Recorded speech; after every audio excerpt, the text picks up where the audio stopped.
Okay, first of all, welcome, and I say sunny Swansea at the moment because it has been a bit bad lately. And as I know for a fact that some of us have been out working, we've got certain things going on, campaigning, one thing and another. So what I'll do, I'm Councillor Terry Hennigan, I represent Penderry Ward, and I will be chairing this inquiry panel on antisocial behaviour. And if you go around just to give our names and who we work for, that'll be fine. And then we'll go into the meeting, yeah? I'm Michelle Roberts and I'm the Scrutiny Officer supporting the meeting. Hi, I'm Sarah Davis. I'm the Community Housing Manager at ASB, lead with coastal housing. Hi, I'm Serena Jones. I'm the Executive Director of Operations for Coastal Housing Group. Hi, I'm John Tumblety. I'm Head of Neighbourhoods for Pobble Group. Thank you. And have you travelled all the way down from Newport? From Cardiff. Cardiff, yeah, okay. Hello, I'm Councillor Sam Bennett. I represent the Waterfront Ward. And I'm Cheryl Philpott and I'm one of the Scrutiny Ward members. Hello. I will now tell you who's online. We've got Councillor Mark Tribe, Councillor Bridget Rowlands, Councillor Andrew Lewis, who's Cabinet Member, Councillor Victoria Holland, and Officer from Housing, Judith Williams.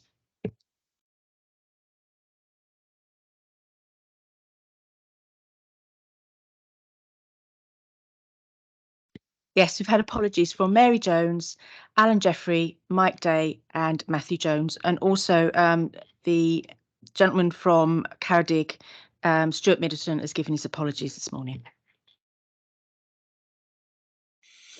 Disclosures, personal prejudicial interests? No. Provision of whip votes and declaration of party whips? No. Minutes of the last meeting?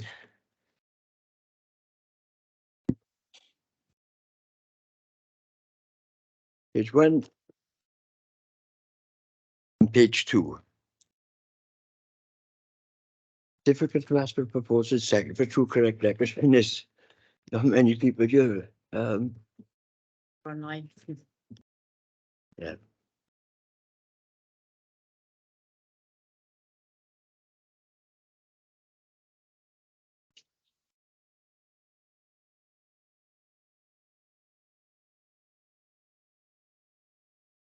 Any matters arising from that minutes? No.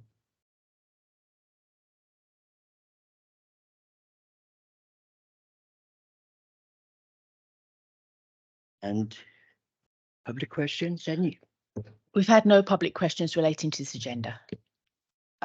Item 6 is a roundtable meeting in registered social landlords or housing associations, RSLs. What do you prefer to be called these days? Yeah. Okay.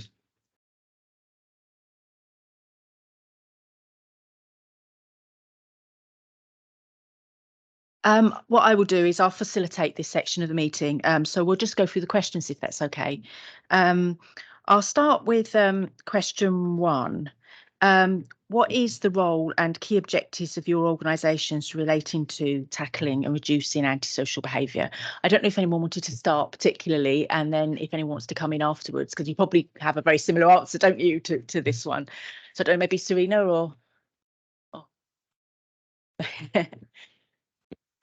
Okay, so I suppose it's pretty straightforward for us. So for us, it's reducing and preventing ASB in the communities that we operate in, tackling ASB efficiently in line with our service standards. We want to really focus on increasing tenancy sustainability, so keeping people in their homes where they want to be, and really focusing on safeguarding issues, I suppose, trying to identify where safeguarding issues are and also where exploitation might arise on our estates, and working with communities to try and develop that. I think we see ourselves as an organisation that wants to work in partnership wherever we do. We have quite a large operating area, so that kind of local relationship is quite key for us.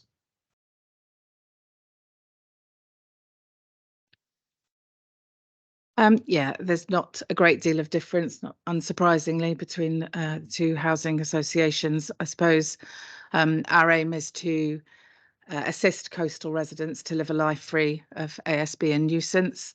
That's a very ambitious aim in a very complicated external environment.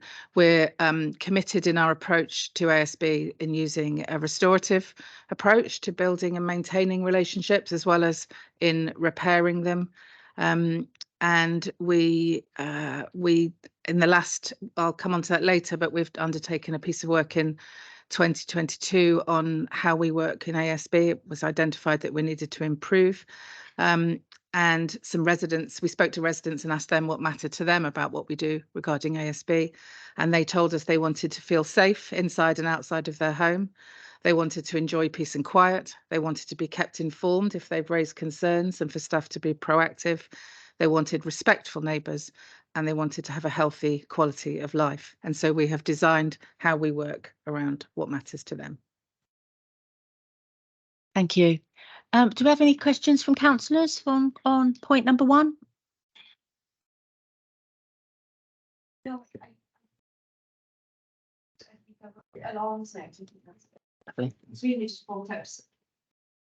Serena just brought up some really interesting points from the coastal side, so yeah, that's great, thanks.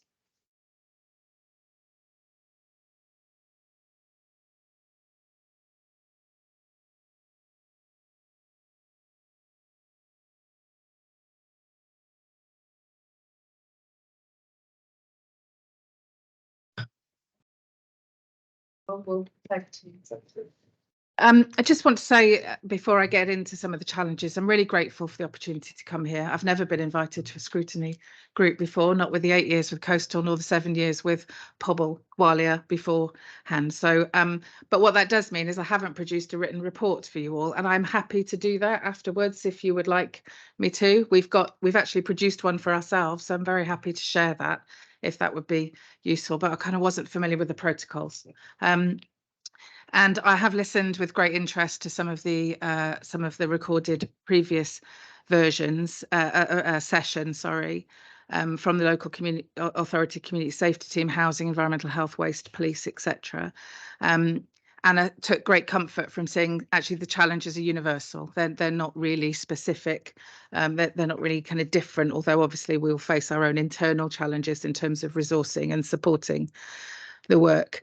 But I did get a sense from listening to those sessions that it does feel a bit like coastal residents aren't benefiting from the same joined up approaches that perhaps council tenants are able to benefit from in terms of council services and statutory services. So I'm looking forward to sharing some of those experiences today. So at the ground level, staff across agencies work really well together. They work really hard to tackle hotspots of ASB, particularly closely with the police, some excellent relationships and examples of good working with them. But we have difficulties too, which we think might be down to perceptions that we have the same kinds of power, resources or access to services that colleagues in statutory housing have, and we don't. We are different in some of those areas. So I'm really hoping that as part of this process, we can work out what a more consistent approach might be for the citizens of Swansea in terms of tackling ASB. You know, coastal residents are they're taxpayers. They're paying their council tax. They're contributing to statutory services. But the response from some of those statutory services is often, well, you're in a housing association, so the housing association needs to deal with it. And there is lots that we do deal with, and I will go through that. But residents can feel like they're in a tennis match. They're in a tennis match between the police saying it's a housing issue and the housing saying it's a police issue, and residents in the middle of that, when they're trying to deal with very complicated circumstances, it adds to their stress and distress during that situation. And then often we will give advice and the police will give advice locally to call 101 and keep the information up to date. And residents will call 101 and 101 will say, why are you calling us with that?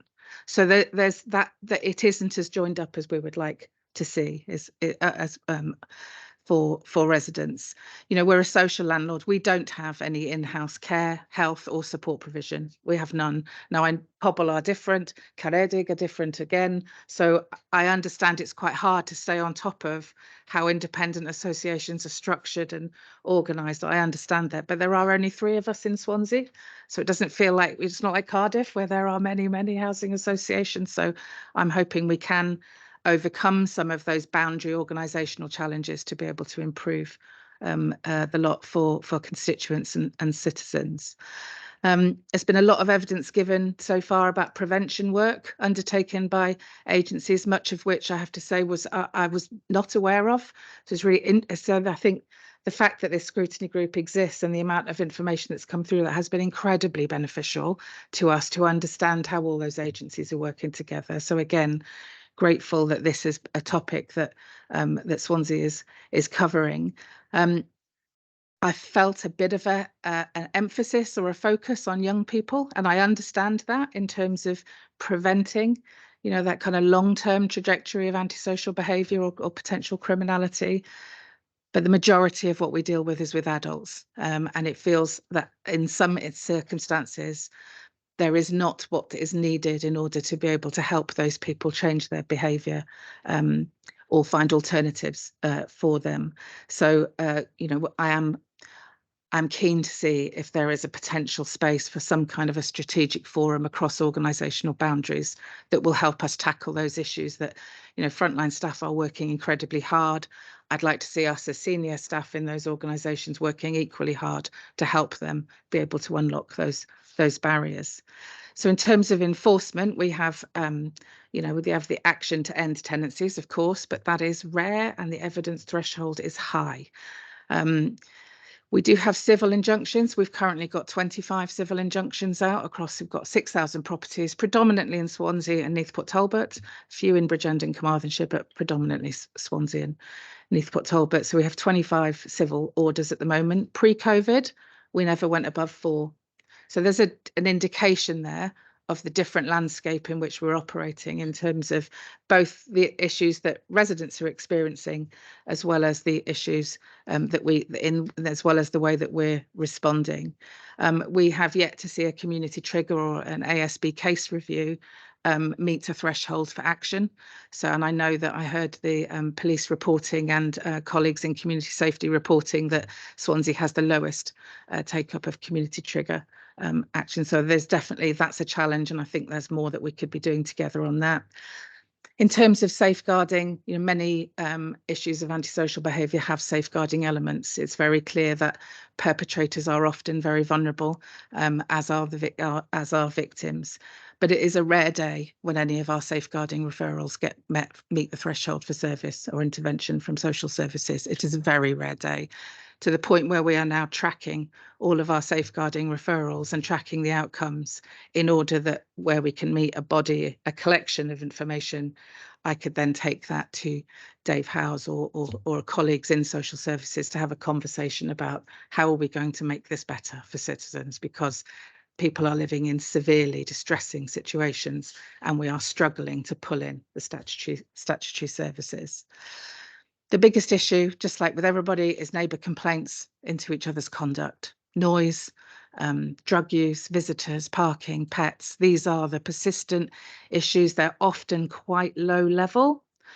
Well, they're certainly low level for action. The threshold isn't meet for action, but they're not low level for the people experiencing them. For the people experiencing them, they're very, very stressful. Our focus is on assisting those residents to listen to each other in a neutral space, to be able to understand the impacts on each other, to cooperate, compromise, and hopefully reach agreements. You know, ASB is very subjective. Each individual is experiencing it in a different way. Each individual has a different threshold. What I might tolerate might be different from what Sarah will tolerate. So there's a lot of complexity. What the access to services, as I've already said, in terms of mental health, substance misuse, social care, feels like it's getting harder. It feels like it's getting harder in terms of eligibility, thresholds, and it's clear when we talk to our public sector colleagues that those staff are struggling to maintain service levels, and we're worried for them, and we know that we are coming to them, asking them to intervene, and they are saying we've got nothing to give, and that feels like a crisis. Agencies might sometimes don't treat the information from housing association staff as evidence or criteria for action or intervention of themselves, which can be frustrating. Access to services and support often happens at a major crisis point. So at eviction point, a lot will coalesce around preventing a homelessness, as is right. But we need to get further up the stream, because we knew that tenancy was looking like it was going to end for several months, if not years, beforehand. So be really keen to see how we might be able to case conference some of those at an earlier stage to prevent them getting to that crisis point.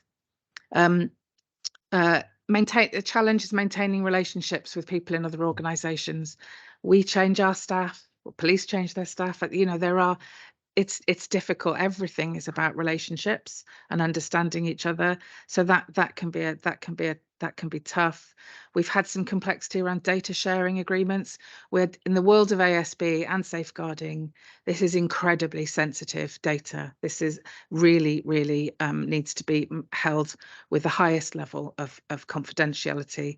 And we have struggled in the past in terms of some of our partner relationships to get to a place where we're only seeing the data that we should be seeing, not the data that is related to residents of other housing associations or elsewhere. Our civil injunction work is you know, that we're much more rehearsed at it now, as I've said before, but those cases are costly and complicated. But interestingly, those tenancies do sustain. So civil injunctions do appear to work, which is interesting for us, because it's relatively new, really, in our toolbox. And I think what we do see, and what can be difficult, is that there are a small cohort of people who are transitioning in and out of supported housing, in and out of general needs, in and out of prison, in and out of mental health institutions or detox or rehab. And it doesn't feel like the right thing has been designed for that will work for that group of people. It's not lots of people. It's quite a small group in the number, but they are costly to services and costly to their lives. They're not getting what they need in terms of a therapeutic intervention. And I think the model for them has yet to be designed, and it's a health care housing collecting. Staff dealing with ASB and safeguarding issues, it's really difficult for staff. They are facing, you know, often quite unrealistic expectations from residents and partner agencies about what we can and can't do. Some of those cases are also very traumatizing. There are many people, as I've said, living in fear, sadness, isolated, disconnected, many of whom have desperately sad stories and histories. And all of that has an impact on staff. So motivation and morale and maintaining staff well-being is also a challenge. We think that in terms of what more could we be doing, I think we need to reach a place, and I'm hoping this is a vehicle to get there, where we're really clear about which agency has which powers, and how we communicate that out to residents, so that there isn't that tennis match that's going on for people, because it's incredibly frustrating for citizens. You know, if there's some kind of one-stop shop for information, shop for all residents, regardless of tenure, about how the response could be, or what the responses could be, you know, better collaboration with local teams. We can't use community protection warnings. We can't issue community protection orders. We can't issue closure orders. We can't do some of the stuff that the police and local authority can do. And we would like to work with those partners to be able to achieve those where necessary. We do need to work out how we can improve access to those specialist support, social care, health, through referral routes, understanding thresholds, eligibility, etc., and making sure that we're doing that, keep having effective protocols for data sharing as well. It's really important that citizens are protected from their information being shared beyond the boundaries of those who need to hear it. So that's me. Thank you. Before we move on, just to say your report was very important to us, because at the end of this inquiry, we put a report together with certain amount of recommendations, which then we take to Cabinet. And if we take 6 and we get 5 out of the 6, I would be pleased with that. Just for you to know, that's how important these reports are for us. Okay. So if we move on to, oh, sorry. If John Pobble. It's a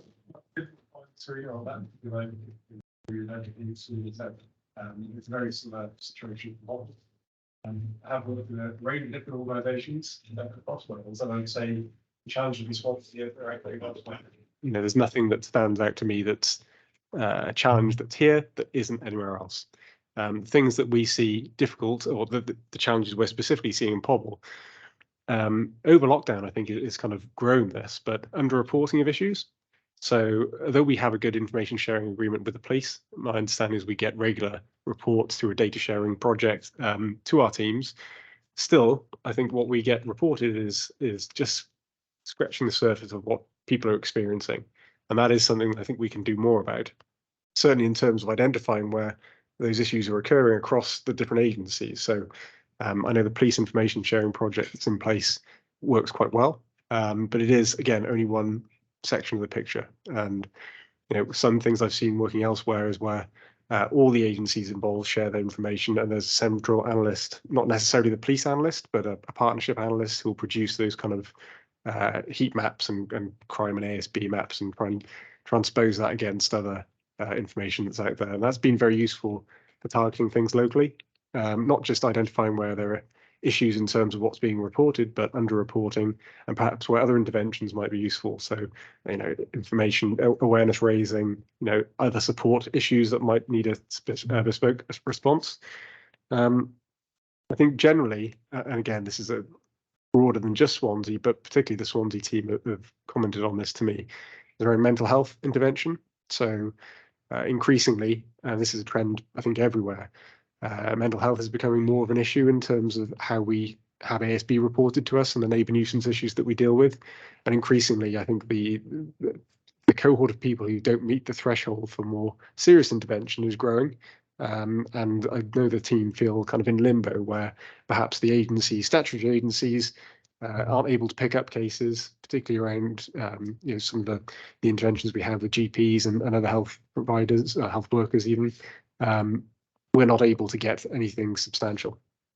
So as Serena mentioned, we do have our own kind of care and support arm in Pobble, and we have our wellbeing team as well that does kind of offer emotional support and other things of that nature.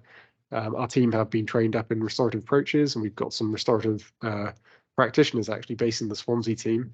However, as Serena said, there's a level of tolerance that's required to deal with some of these cases. Not all cases meet a threshold for intervention, and we're kind of left in a little bit of an awkward limbo situation where we can't get the support our tenants need necessarily, but also they can't get the resolution to the issues as they see them. And these are the more tricky cases for us that probably make up the vast majority. I have seen, I think I do have a good example from Monmouthshire Council actually, where they have a housing intervention panel that's focused on preventing homelessness. But certainly when I was working there, they did pick up cases and had health at that meeting, and they would take off referrals and progress cases outside of that kind of antisocial behaviour, housing, police framework, because I think they recognised that a lot of the issues that the police, local authority and housing providers are dealing with aren't necessarily housing, police or local authority issues. It's kind of deeper than that. It starts earlier in the process and is much broader than just the issue that's being complained of. So anything that could be done by the scrutiny panel to explore that would be, I think, helpful from our perspective. In terms of kind of some of the more granular issues, drug and substance misuse is a problem for us. Not necessarily the high level kind of serious cases that you would imagine to be. I think certainly during lockdown we've seen an increase in kind of low level, as you could call it, cannabis use, and we do have quite a back and forth with the police often, where is it a landlord issue, is it a police issue? Police won't investigate unless someone sees it, or that they find it, and we end up in this position where it's kind of back and forth. unfortunate for the residents involved, but also probably not of a level that we'd actually want to go and take enforcement action. And similar story from the police. And I think that does tie into that mental health issue that we're kind of mentioned earlier on. Generally, I'd say our relationship with Swansea Council and the partners is really good. I've been speaking to the team over the past few weeks to understand, where any challenges they might face in a partnership arena might lie. And they don't really have that many, to be honest with you. There's nothing that stood out. Relationships particularly with pollution control. So noise nuisance for us is been singled out as kind of exemplary across the areas that we're operating. Which is helpful because, in my experience, noise nuisance makes up the vast majority. Normally, it's around 50% of all the kind of cases we get, and I see that at Pobble, so it's not really a surprise to me. But it is really helpful to see the approach the local authority takes in respect of that. We operate a couple of different bits of kit and software to help us deal with it, but ultimately, help from the local authority in terms of joint visits and all that kind of good stuff is what really helps us resolve cases, and we do see that from the local authority, which is good. I think in terms of Safer Swansea, I haven't been able to get much information from the team about the kind of local authority element of the partnership, community safety partnership work that goes on. And I'm not sure whether that's I don't think when they go to problem-solving group meetings, documentation isn't necessarily shared. It's presented at the meeting, but we don't seem to see it coming back to the head office. But I think it's a challenge across Wales, actually. Funding for those kind of organisations or departments has reduced significantly. And that's where I had that kind of one eye on kind of analysis of data. If anything can be done to kind of strengthen that area, it's very helpful to us. I know that there's a staged antisocial behaviour process within Swansea. It's similar across the board, really. Kind of a series of letters escalating to what would normally be a civil injunction. And it was interesting what Serena said, actually, in terms of that debate of who takes the action in a partnership setting, because often police, local authority, housing associations all have that kind of tool available, and it can become a bit of a debate. I haven't seen that in Swansea. I have heard it in some other areas, but our Swansea team haven't communicated to me that that's a problem. So they're saying it seems to be working quite well. But certainly that multi-agency work really joined up, not just in terms of the meetings, but out on site, joint visits, identifying issues and discussing them locally is a really good thing. And we do seem to see some of that.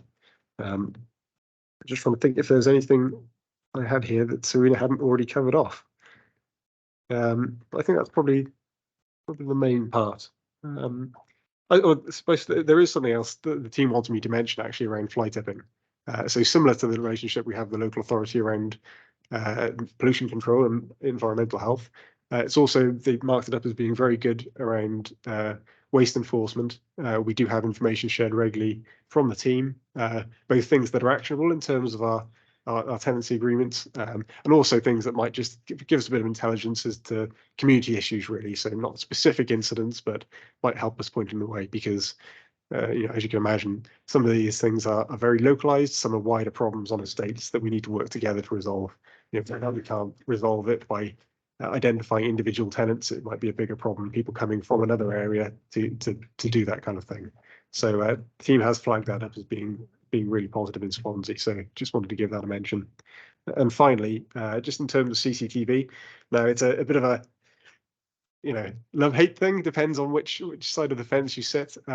My experience of CCTV is pretty broad, but I can see it could be useful in some cases. I don't believe Swansea, from what I've heard from the team or the police in that matter, tend to use much redeployable kit or have a central resource for it.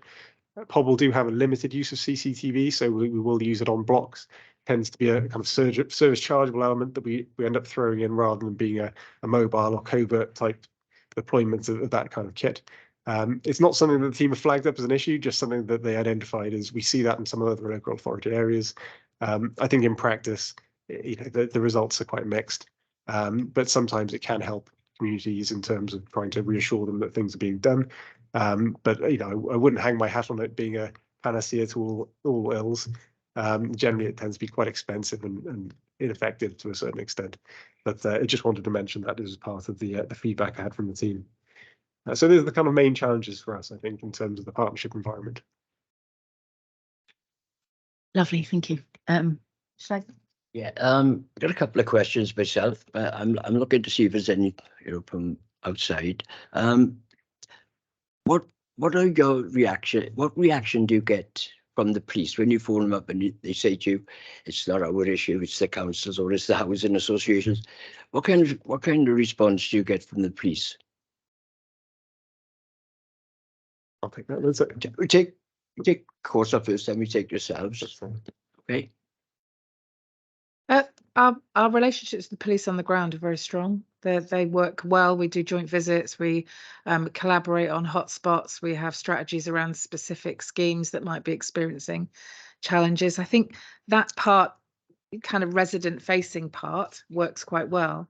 It's the kind of the supporting elements of holding all of the information, making sure it's getting to the right place, escalating what the barriers might be, that kind of, and it's the solution part. So what's the solution going to be? Well, a series of solutions. Often something doesn't have just one solution, and it's that part of who does what in terms of acting and intervening and action planning. I heard colleague Gareth from the ASB coordinator talking about kind of action planning around cases, and that doesn't, I don't feel like we're properly in the room around that kind of action planning space and having a kind of strategy and a plan for how we're going to deal with, particularly where we have maybe a block of apartments that are consistently being affected.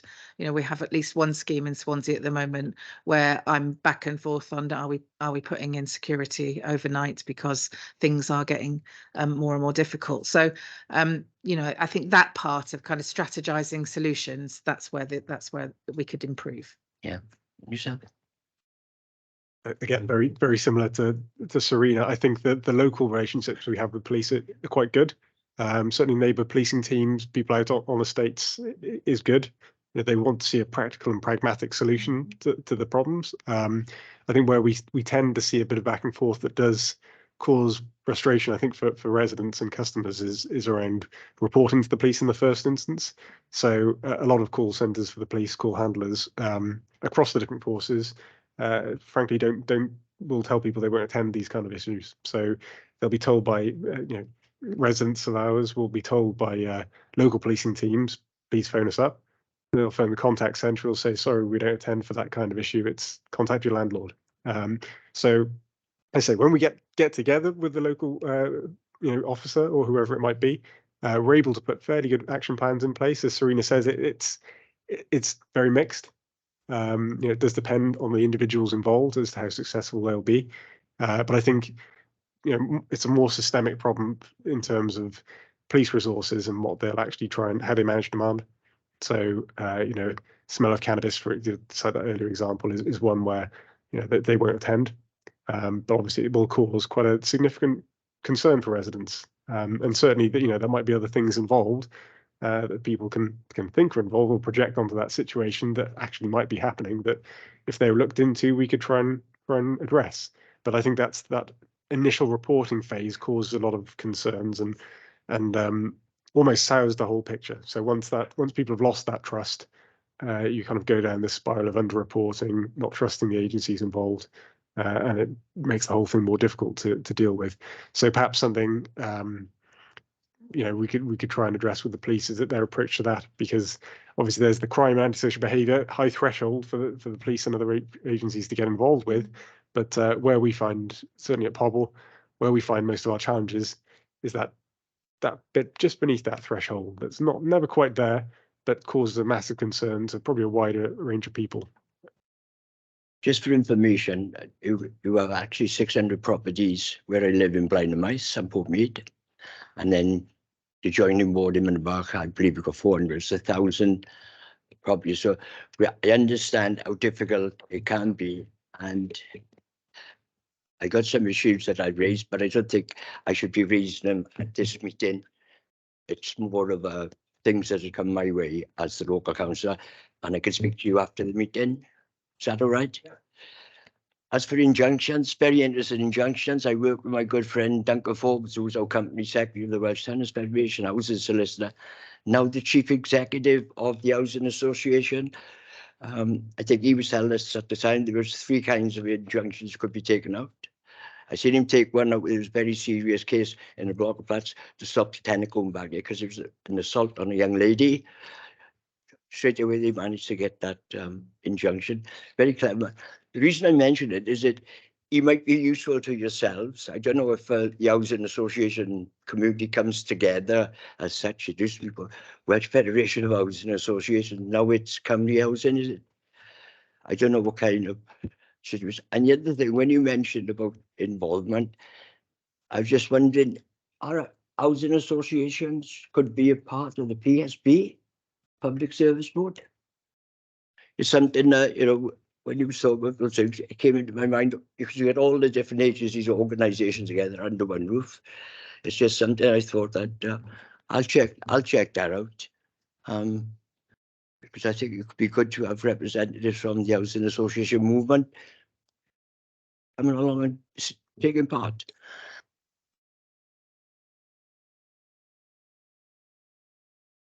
Thank you, Chair. I just wanted to pick up again on the sort of tennis ping pong of residents, because that's something that I get on a regular basis.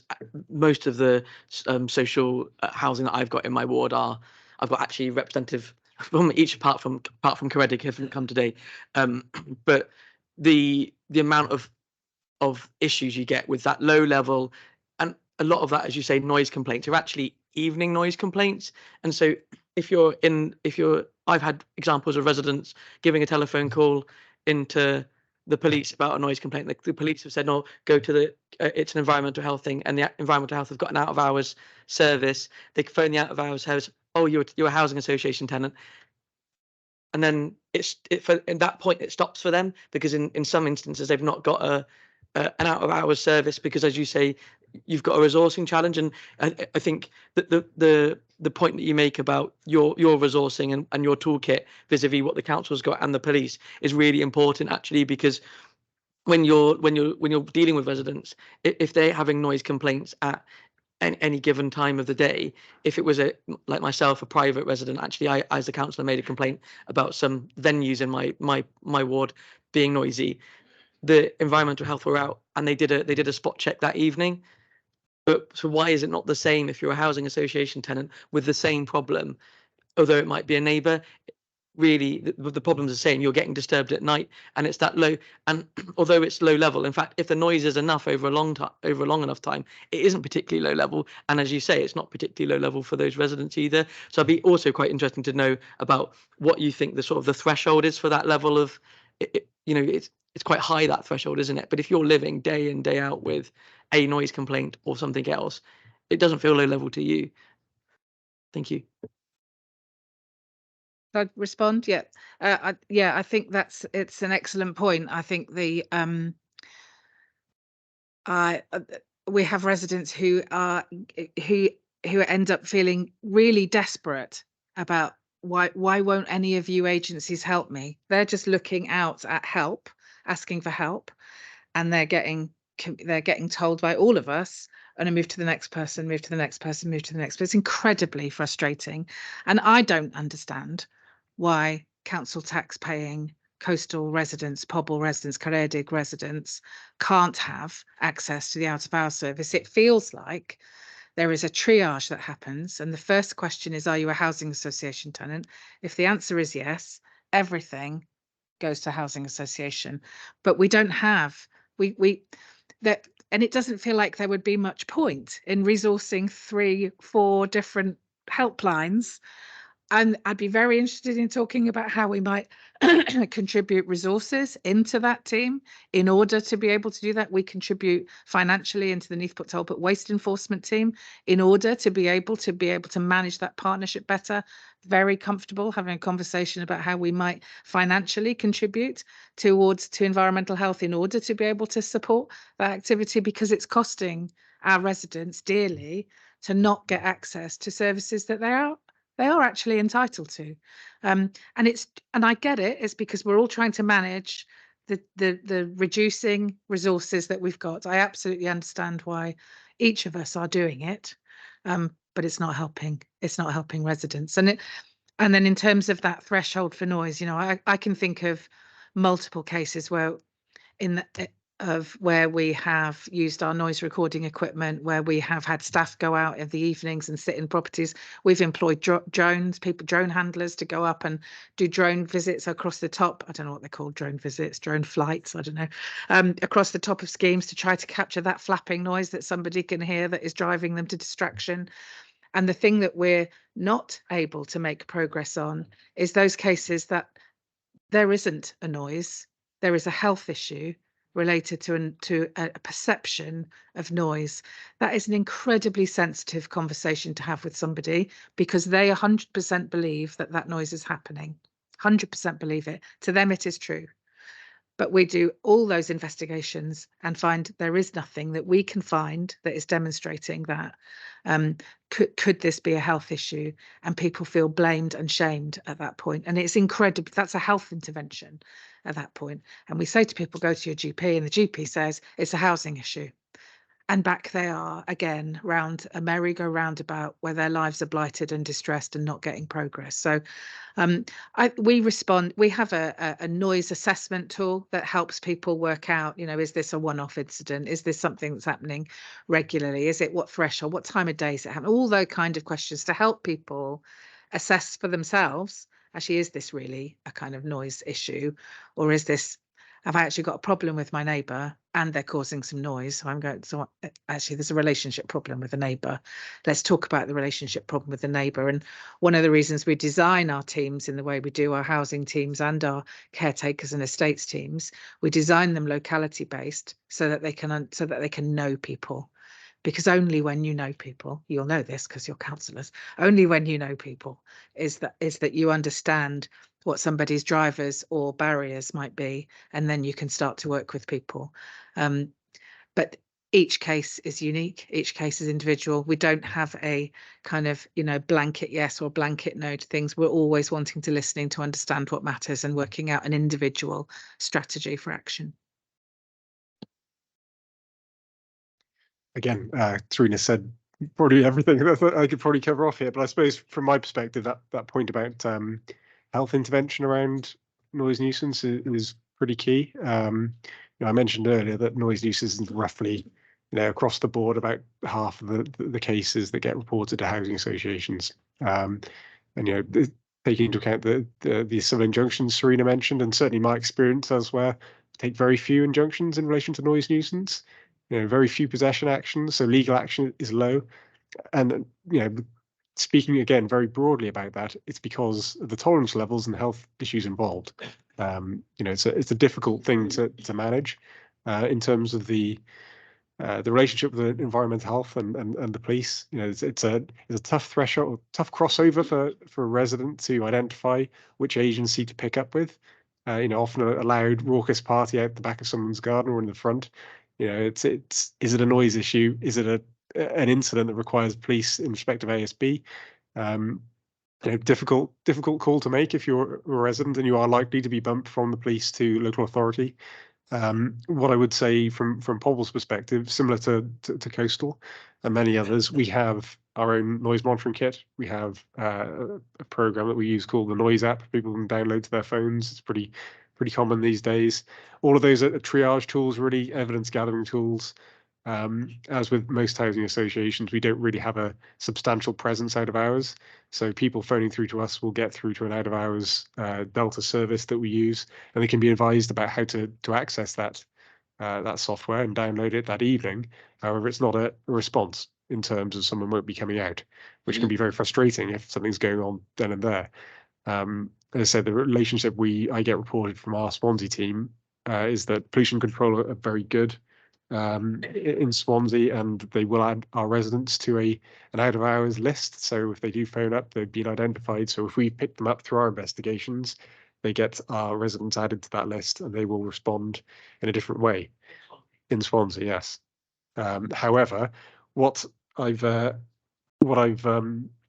suppose the counterpoint to that is, should that have to happen because they're a local authority, a Pobble resident? So we'll carry out those initial investigations, and if the local authority feel that they meet their threshold, they will add them to their out of hours call list. They'll go out and visit them in the evenings and whatnot. But again, that's a bit of a different experience, I think, if you're a housing association resident versus a, someone who isn't. Really, you wouldn't have to go through that extra process. So tricky.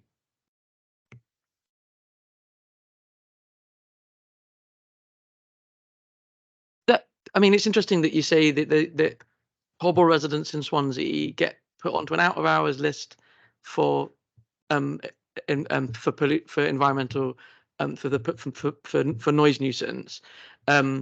Yet I it's not a Pobble resident actually, but I've had residents saying that they phoned the out of hours number and they've not got the same service. So there's clearly an internal service issue where residents of different housing associations are getting a different experience. So it's not just like differences between private residents, council tenancy residents and social landlord residents. It's the difference between the three, the three that we've that are represented in Swansea. Surely every resident should be getting the same service from this council.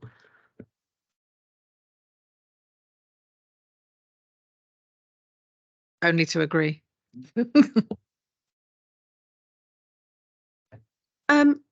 Yeah, I think there's also the issue about managing residents' expectations, isn't there?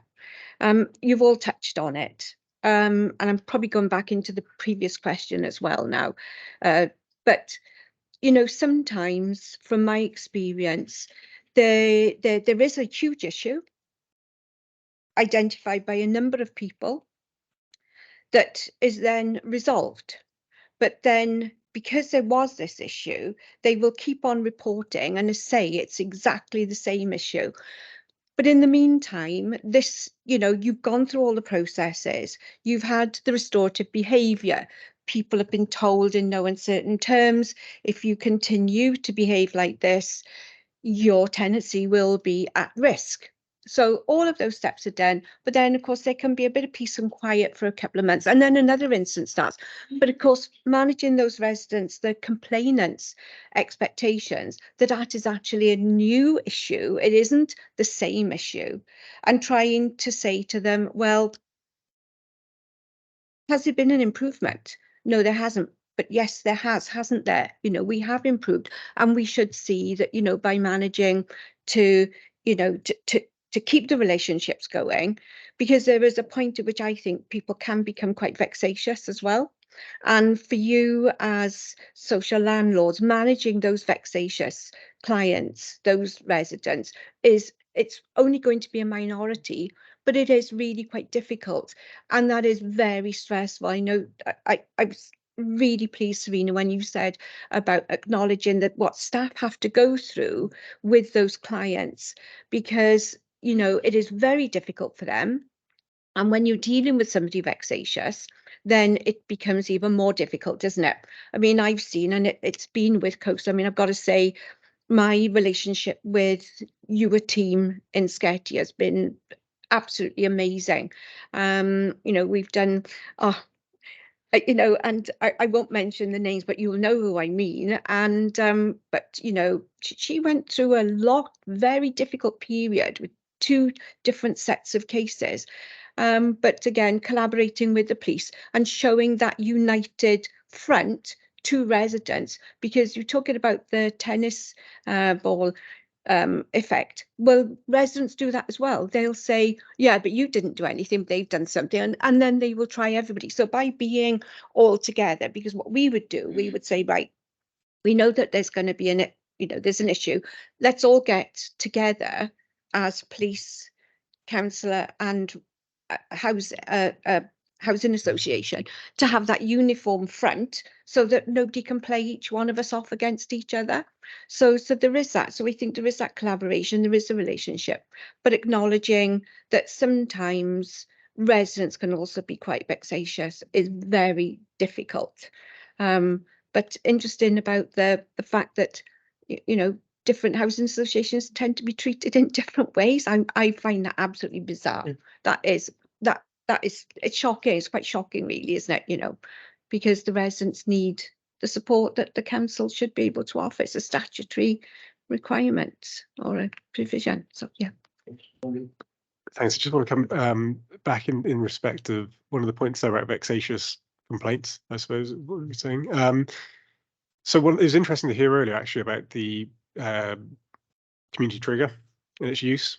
It's very underused across Wales, but in my experience, that's actually a really powerful tool in terms of managing that impact and that repeat reporting of something that can't be dealt with. So how I've seen it used elsewhere is, and yeah, I'm not sure of the intervention of Police and Crime Commissioner's office in Swansea, but certainly in other areas, I've seen the community trigger used quite frequently, still underused, but used more often. And a good way of using it is in those difficult cases where the threshold for community trigger is actually quite low. When you look at it, the number of reports over that period of time, is it 3 and 3? It's been a while since I've looked at it, but when you look at the different agencies that are taking those calls, you hit that threshold in a day. So one thing I've seen used quite good effect elsewhere is where you have those difficult cases where perhaps there are tricky vulnerability issues or things that you might not necessarily want to disclose to a wider group of people. The community trigger review is quite a good tool, a good mechanism for giving people that assurance that what can be done is being done, and it's been kind of reviewed separately. I've been called into panels for different areas actually, just to kind of sit on them and give a bit of advice and that kind of thing. But they can be very good, useful tools to help deal with those specific kind of issues. And also, again, that extra level of scrutiny. Are the processes working? Are we following through on what our policies and procedures say we should be doing? That's kind of the role of the panel, to make those recommendations. So, anything that could be done to raise that awareness, I think off the back of this would be really useful.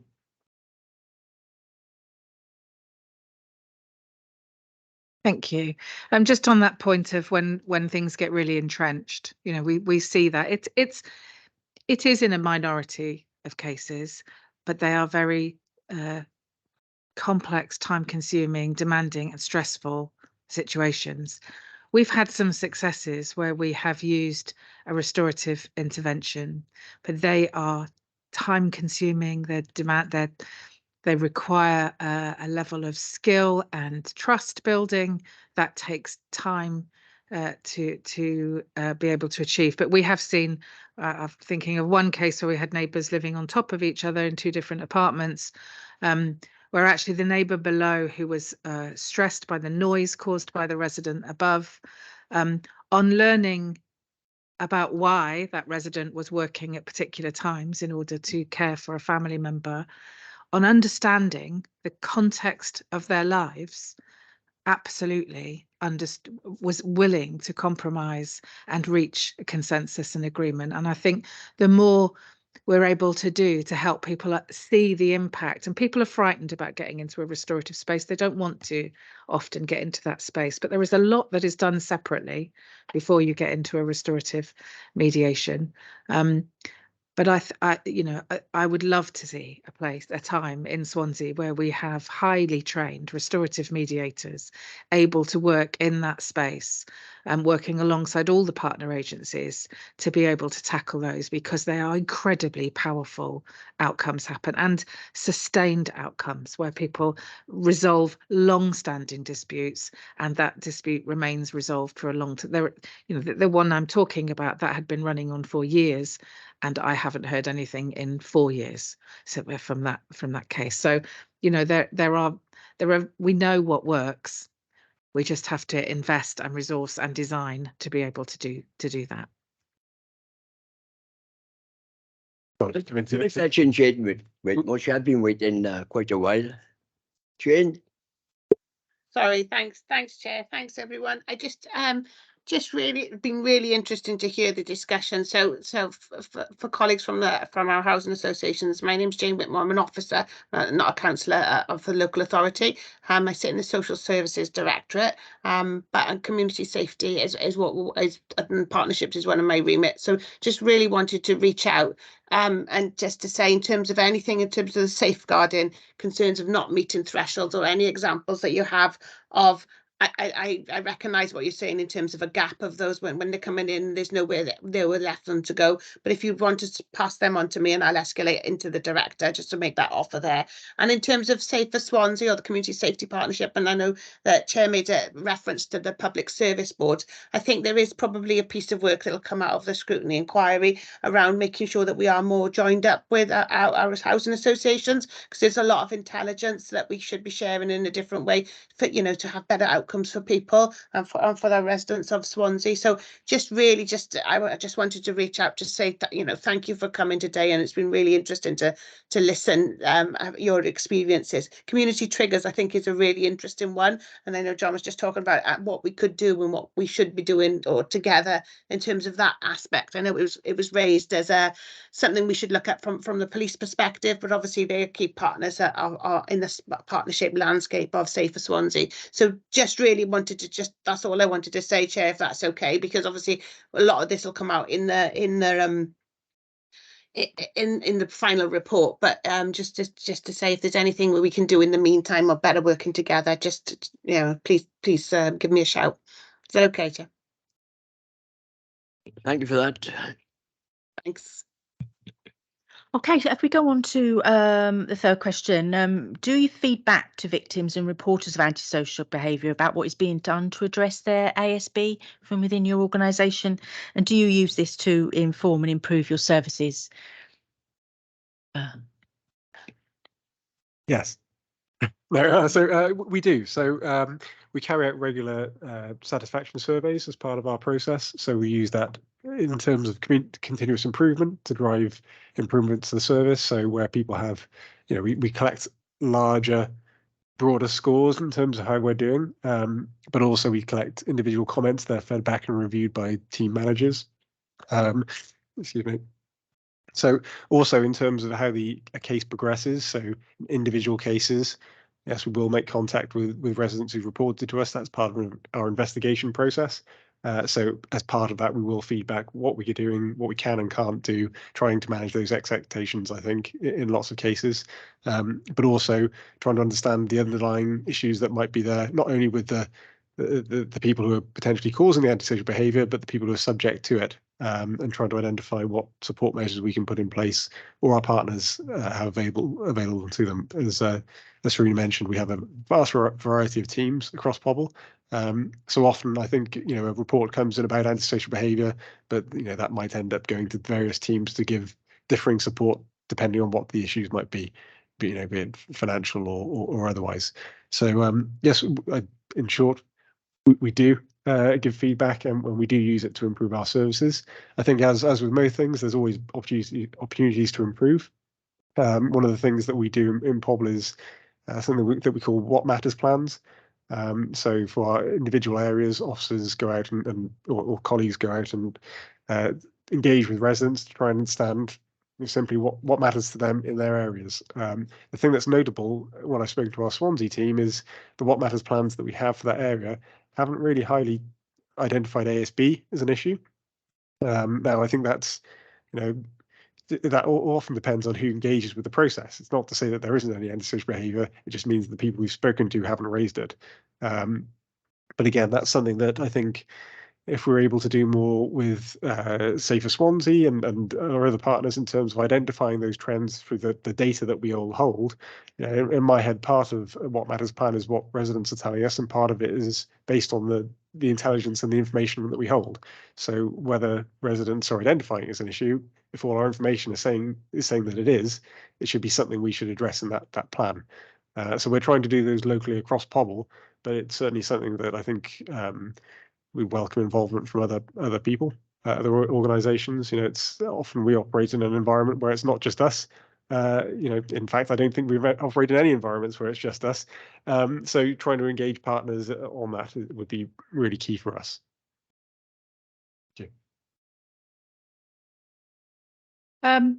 The answer for us is also yes, but room for improvement. I think we have to be honest about that. I think there are a whole load of challenges in managing records, in managing contacts, in managing relationships that we can't really underestimate.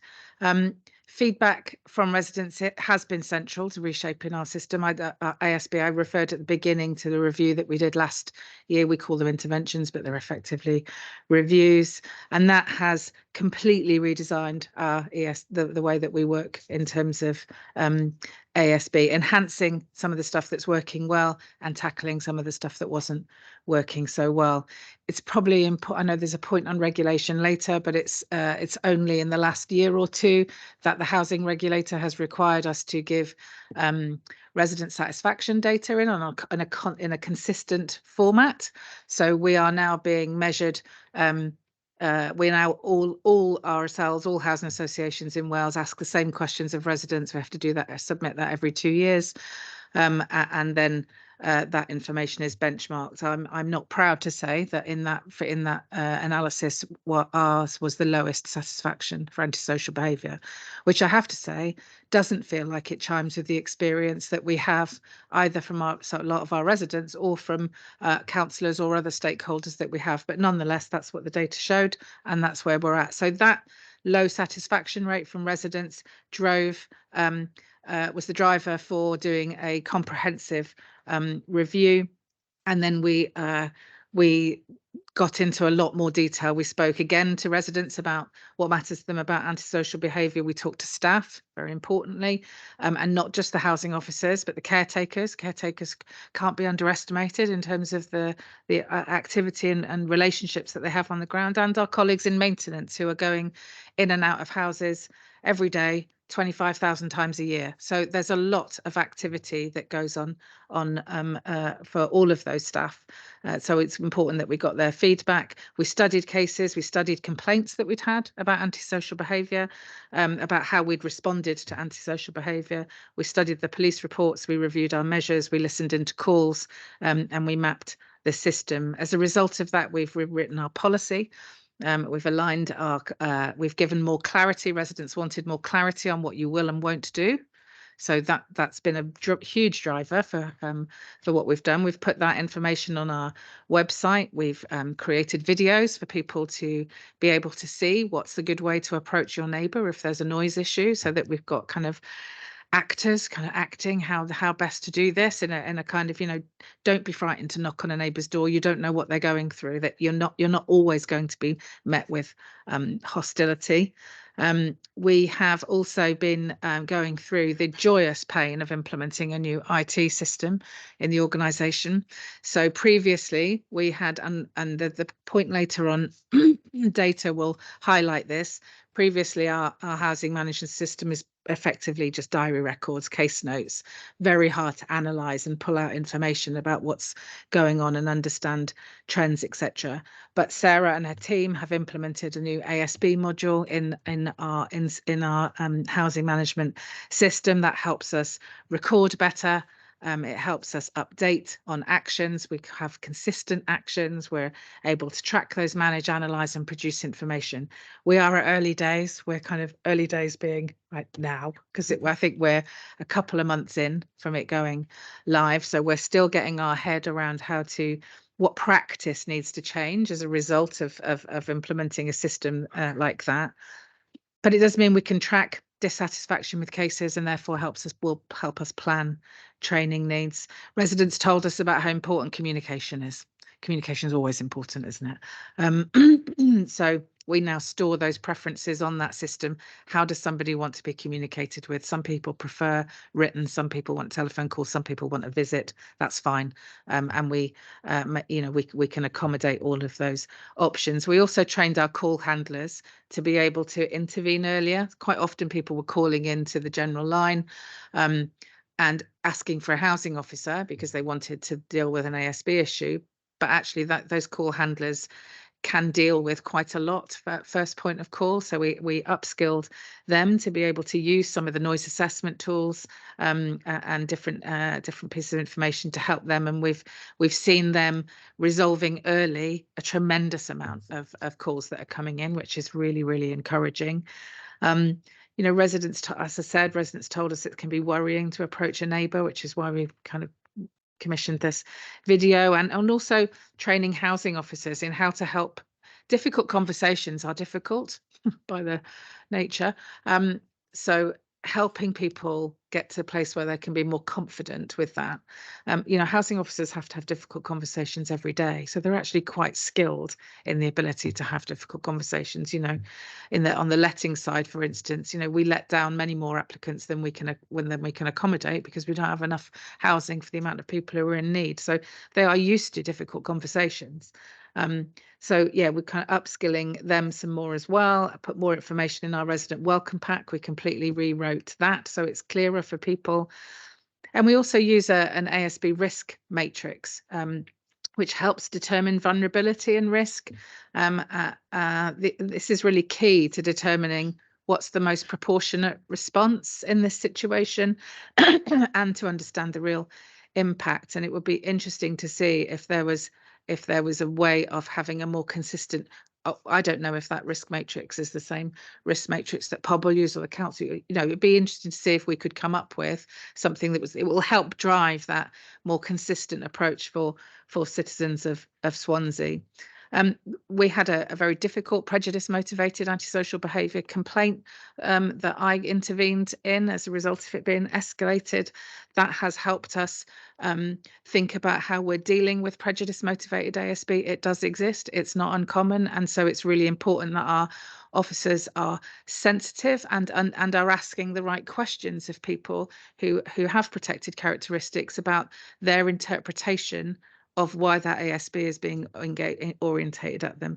I will say that we also experience quite a lot of contacts from neighbours, often private householders, who have quite a lot of prejudice about our residents and how they are living their lives, and we have to deal with that quite a bit as well. So our residents can be victims of ideologies about groups of people, particularly around their social class. We are interested in how we might train maybe a handful of people much more highly to the level of restorative justice facilitators that we see in the criminal justice system. That might be something we're keen to explore, but again, be interesting to see if that was something that we could do collaboratively rather than each of us doing that uniquely in our own organisations. Thank you.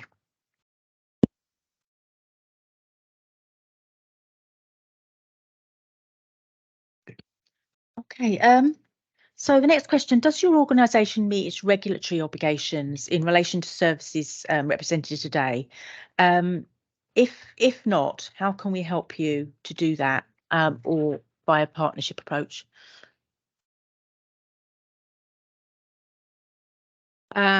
So we are regulated, or we're regulated in multiple ways, but primarily we're regulated by the housing regulator in Welsh Government. It is silent on ASB specifically, but there are regulatory standards, RS3, which is high quality services delivered to tenants, RS4, that tenants are empowered and supported to influence the design and delivery of services, and RS9, the organisation provides high quality accommodation. So although it's not explicitly referenced in there, it's implicit in each of those. We're asked to self-evaluate on those standards, and the only area that we identified as needing improvement in our last self-evaluation was RS4, which is tenants empowered and supported to influence the design and delivery of services. There's always more that can be done in that area, and we can't ever be complacent about, well, we've done a review, so there we are, it's done. You know, we have to constantly revisit that activity. But since we submitted that self-evaluation, we have done a huge amount, including the ASB review that we've done. We've written a new resident engagement strategy. We're putting together a team for that. We've done other engagement activities. So I'm really confident that we're meeting our regulatory obligations in terms of Welsh Government and the housing regulation. There is obviously all manner of other regulation in terms of environmental health standards, and those are places where we want to work better with our partners to be able to help those regulations improve the lives of residents, but they're not where we're directly regulated. I was going to ask later on about, so you're still governed by the regulatory requirements from the government, Welsh Government? Yeah, we've got regulatory standards. It's called standards now. It used to be called the regulatory requirements, didn't it? Yeah. I haven't looked at that for a while, so yeah, thank you for that. It's the last version was January 22, so it's quite recent. Yeah. Thank you. Thank you. Not really much to add from that, actually. Same position as Serena. In terms of I think the question was around the services represented today. I'm not entirely sure what our obligations would be to all the different agencies we're talking about in the realms of ASB. I know we're not really statutory partners on a lot of the groups that we talk about, but we do have obligations in terms of engaging and supplying information and working to reduce ASB. And to my mind, we do meet those, and I haven't had any feedback to say that we don't. So if there's any concerns that any panel members or agencies that are part of this review have, please feed them through. But my understanding is that we do.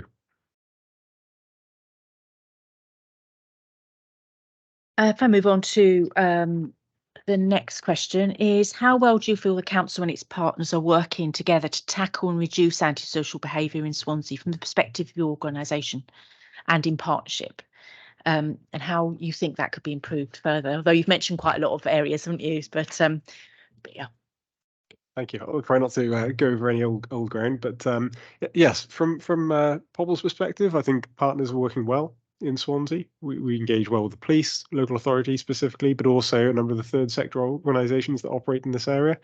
I think in terms of what could be done better, now similar to Serena in a different organisation about a year ago, I did a big ASB service review myself, and we are due one in Pobble just to see how we can improve, similar to what Serena mentioned there. But I think there are a couple of kind of best practice examples I've seen from elsewhere that I think probably would be good to explore as part of this panel. I mentioned earlier about the housing intervention panel in Monmouthshire. I think that's really good. If you want to see something working well, that is a great example of it, and it's still working well at the moment, and predominantly because of the involvement from other partners and the fact that it's been given a budget to make some changes. So we've seen people referred off or given residential support, depending on the case, having arrears dealt with, other financial issues being covered off. So really it looks at the problem that comes into that panel, maybe ASB or it may be something else that is requiring some form of legal enforcement, but the solutions that they look at are very broad and cover a range of organisations. And as I say, the involvement of health, consultants from local hospitals, GPs come along to that panel. It's kind of refreshing to see, and probably just stand out in Wales actually, and aside from Wales, probably the UK as being something that is worth seeing. If we can get involvement from that would be very good. I know we've talked about the problem-solving groups broadly. I think Swansea, being in the South Wales Police Force area, they're very good. The feedback from my teams is that they work well.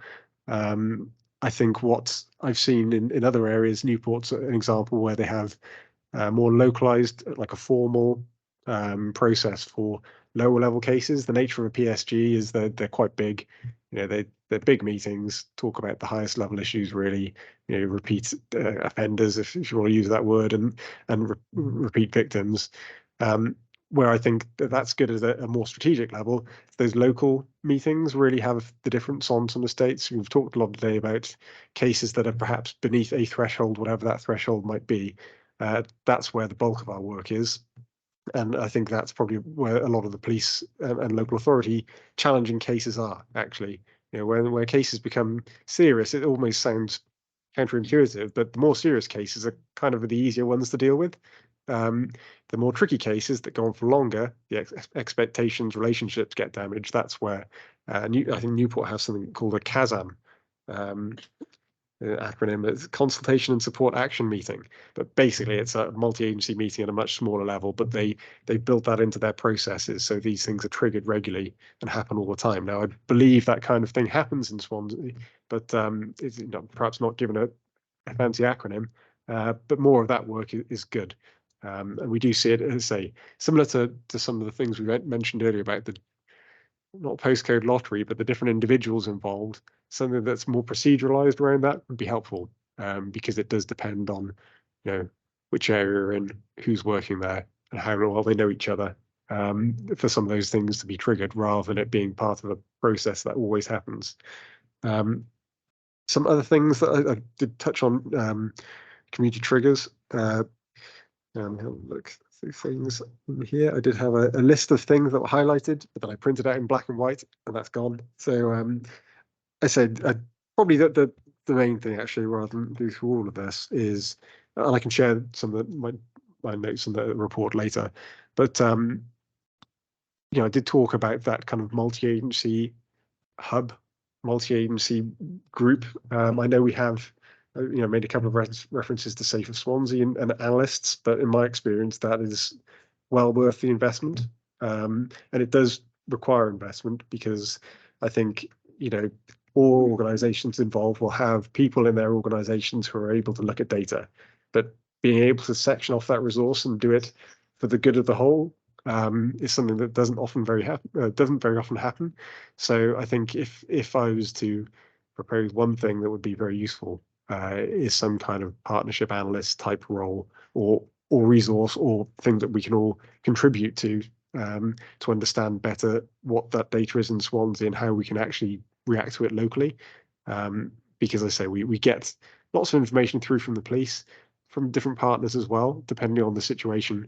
But in terms of looking at that bigger picture, the longer term strategy, and what we're doing in those areas to actually address those repeat concerns, is quite sporadic and short term. So I think something along those lines would be very helpful from my perspective. Yeah, I think rather than go through all this, I'll share it with the panel later, because not all of it will be entirely relevant, but I think those are the main things from my perspective. If I can slip, you know, it's not a trick question, nothing like that, and not being derogatory, but Yep. do you think it helped when you had your offices in the city centre on Kingsway, and then you moved them up to Lance Hamlet? You know, can you find that? I found that, you know, rather difficult to take on board, because why would you move all the way to Lance Hamlet when you got so many properties based in and around the centre of Swansea? I went up there myself not so long ago, and I'll be funny, I couldn't even get into the building. Whereas on the Kingsway, we could go along, the tenants would come along. Just to put it in a picture, to come from, say, Portmead to Blind Mice, where you have a lot of properties, it costs approximately £5.50 return on a bus to come to just to come to town at the Kingsway. You know, and now they say to me they find it very difficult, you know, to get to Lance Hamlet. You know, I know you've got properties up around Lance Hamlet. You've got them all over the place. I think you're the biggest housing association in Wales now, aren't you? Is that right? That's right. But for someone who's been working off and on with Gwali for the last 20, 25 years, I seen him move from Walters Road to the Kingsway, and then from the Kingsway up to Lance Hamlet, and it was as a tenant myself with the I'm still a council tenant with the City Council of Swansea. I'm proud of it, and a secure tenancy. What I'm saying is, tenants are probably very difficult to move from city centre up to Lance Hamlet. Not just you, care and repair have done it. Age concern have done it. I don't know if it's to do with the rates or whatever, but it's something that tenants have often come to me and asked me about. And I said, I can't dictate where you want to have your central offices, but it's something that comes up quite often.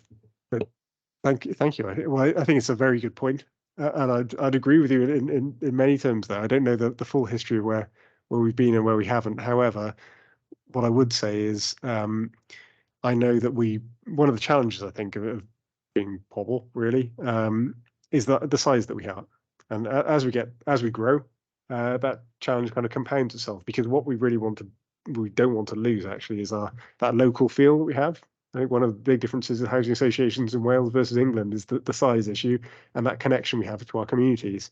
So one of the things we're looking at this year actually is, you know, as COVID's kind of disappeared and people have gone back out into communities, one of the things for us is really about how do we engage. We've got local area teams. Our business is actually set up to be area based, but we don't, in terms of our office, our footprint of what we own and where our colleagues are actually working from. You know, as you say, we have two big head offices almost, one in Newport and one in Swansea. But that is certainly not easy for all of our customers to come visit us face to face. You know, quite frankly, we cover a huge area and 2 offices isn't going to cut it. So one of the things that we're looking at is how we can get back out into those communities and have more localized places of working. I know we probably won't be going back to all district housing offices, but there is definitely a place for us to be based locally in our communities. You know, in terms of our neighbourhood managers, our neighbourhood housing managers, we have a patch size of about 350 properties. The reason for that is to try and keep that local connection. So one of the things we're going to be looking at over this year is certainly how we kind of double down on that to make sure that people have a location they can go to where customers can come and speak to them on a regular basis. I know we've been trialing something up at Penderry, actually, at the 104 Centre? So where they've gone out to, I think it's 3 days a week they're based in there. And that's not the best for me at the moment because it's one specific location and doesn't cover our broader stock. But we are looking into areas locally where we can base more of our services so that people don't have to get a £5.50 journey to come up to an office where frankly, unless an appointment's been made, there might not be many people that they actually want to speak to in that office. It might be facility staff and people from a back office team doing a team meeting or something. So for us, it's trying to arrange, trying to understand where do our customers want to see us. What's your call centre now? Is in Newport, am I right? Yes. And in the Port Mead area, you have the 104 project, what we call the 104 project. If housing officers were like councillors, we own surgeries, whatever. If I'm going to be in, say, Penla South Community Centre 2 to 3 or 4 to 5, couldn't that happen in the 104 in Blenheim and Port Mead, considering the amount of cost it is to get into town against the Lance Hamlet or something? Yep. It certainly would be beneficial to us as councillors instead of us trying to go through all the different processes as they get to the call centre and whatever, like a district housing office where the council got, they work, although we've lost one or two lately, but those are the type of things that could be very, very helpful, not just to residents and tenants of the housing association, but also to the council tenants as well, but also to the local councillors. Absolutely. If my friend Andrew Vine was around today, no doubt I would be putting that to him. But sadly, we lost him, and I was very disappointed when we did lose him. I had a lot of time for Andrew Vine. Thank you. Yeah, Andrew's pretty much my boss. Andrew Vine, did you say? Yeah. Yeah, he's he's the exec director. Yes, I know. Ah, there we are. Sorry. Used to work with National Housing Options. Ah, right. Oh, sorry, my mistake. But up around for many years, like many of yours, people working, works well, yeah. Sorry, didn't make the connection. But yes, we do have in the 104 Centre, I say we're trying out, I think it's 3 days a week, Mondays, Wednesdays and Thursdays. So we have our wellbeing team based in there and an engagement team. And our neighbourhood housing managers take turns basically to be available in the office. So it's something we're looking at that as a potential model for other areas. So we do have community buildings, and not just the ones that we're involved with necessarily, but ones that partners have. So it is something we're kind of actively pursuing because we kind of understand that's what customers want, and it's helpful for our colleagues as well. They're based in those areas. It makes sense for them to have somewhere locally they can go rather than having to go back to a head office if they need to get equipment. The accommodation you have, the reports, every place up in the state, we've got 600 properties. It would be ideal for that sort of surgery coming meetings with tenants and just coming off the street. But I know it can be aggravated at times, but that's the game that we're in. And if they got, people come in, they complain, but they also come in and make good comments about different animals as well. So it works both ways, I think. Absolutely, completely agree. Serena. Just to, I mean, obviously we've covered a lot of the challenges and what some potential solutions might be to those already, but I do think I wonder if ahead of any kind of more formalising any of those more strategic relationships, and thanks to Jane for the offer there, we'll be in touch regarding collaboration, improving collaboration with the local authority. I'm wondering if there's almost a couple of workshops that we need to do where we're in a room and kind of, so let's imagine there was a one-stop shop for residents on ASB. What would we put in it? What would all the information be? What would so we can get to that place of clarity on risk matrices, or how we're assessing noise, or where our thresholds are, or who intervenes at what, who's got which powers. That could migrate into a hub of some kind that is a physical location, and we could consider co-locating staff, etc. But I do think there is something that we need to kind of get in the room and just work through all the different ways in which we're operating, and let's see what's working well, and let's see where we can improve. Then I do think that kind of more strategic place for, and whether that's the PSB or in the Safer Swansea Partnership or wherever, because I feel a responsibility to both the residents of Coastal, but also to the staff who are toiling away at trying to deal with those issues, as you are, as councillors do. And I feel a responsibility to them to mirror that level of work at a strategic level in order to be able to unblock those barriers and progress positive outcomes. I think there is, I know of the Housing Intervention Panel in Monmouthshire, and it isn't a good example of practice. We were talking to colleagues in homelessness in the local authority about how we might case conference to prevent tenancies at risk, to prevent homelessness, but some of that is also in the realms of ASB issues and safeguarding as well. So I think there is something about a multi-agency approach to preventing either preventing tenancy breakdown or achieving community safety, whichever it might be. But I think there's definite value in that. I think there is something about a shared awareness raising campaign about, I understand the community trigger is now called the ASB case review, but how we might use that name change, if you like, as a vehicle by which to start.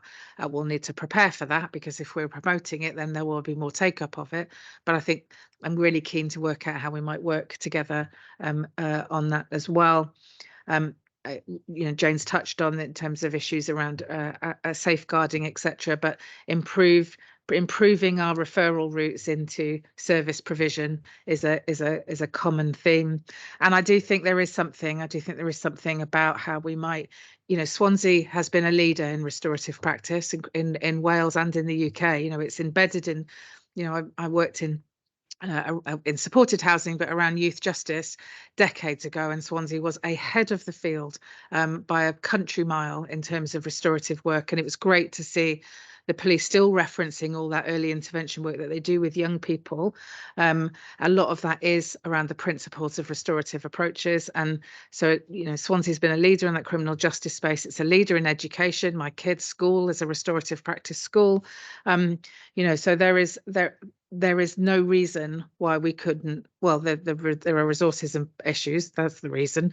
But there is no reason why we couldn't come together with a shared agenda of how can we get a trained group of RB facilitators in order to get to that sticky group of challenges that isn't meeting a threshold for any kind of, and we wouldn't want to be taking enforcement action, but isn't getting, is not getting progress for people. So instead of us all doing our own thing, could we look at how we might do that together?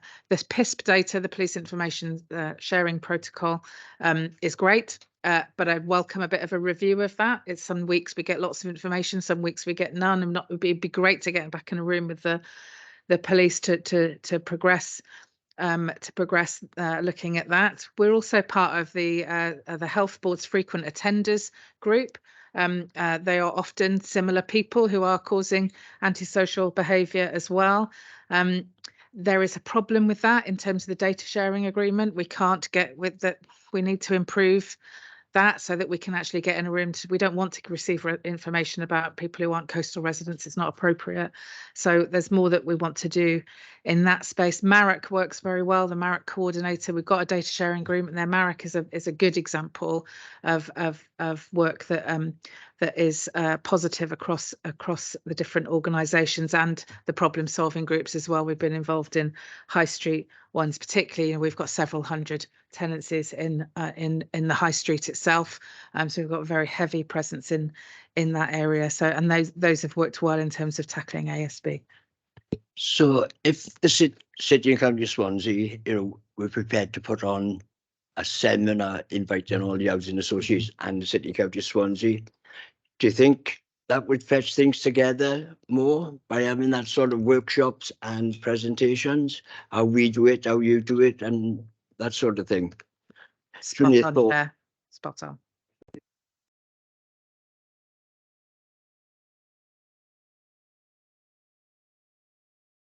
I'd support that.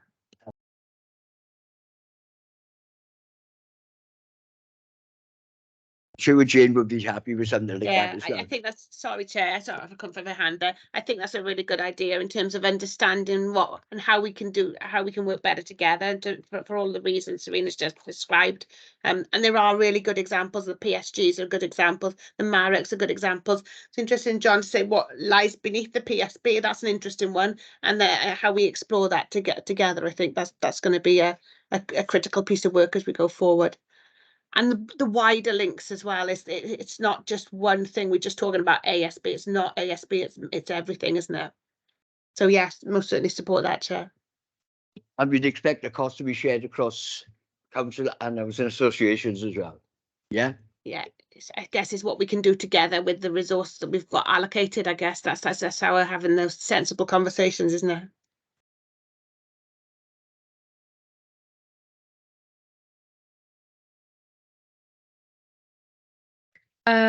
Okay, so how is your organisation working with the council and other providers to address the causes of antisocial behaviour? I think you may have covered a lot of this as well, but and how an example of that might be useful. Many of the causes of antisocial behaviour are much bigger than any social landlord can, or indeed the council is able to exert influence over: poverty, social inequality, childhood trauma, institutionalisation, trauma within systems, prisons, criminal justice, mental health, looked after children. I'm a foster carer. I'm very familiar with the looked after children system.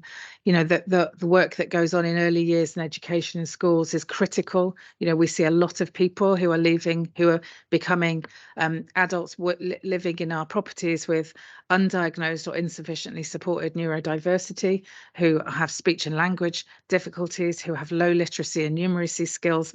These all contribute to a frustration and an inability to be able to communicate well with neighbours. So they're all contributing factors, as are the reason, we talk about substance misuse being the issue, but the actual issue is why people are taking drugs, not the drugs in and of themselves, if you like.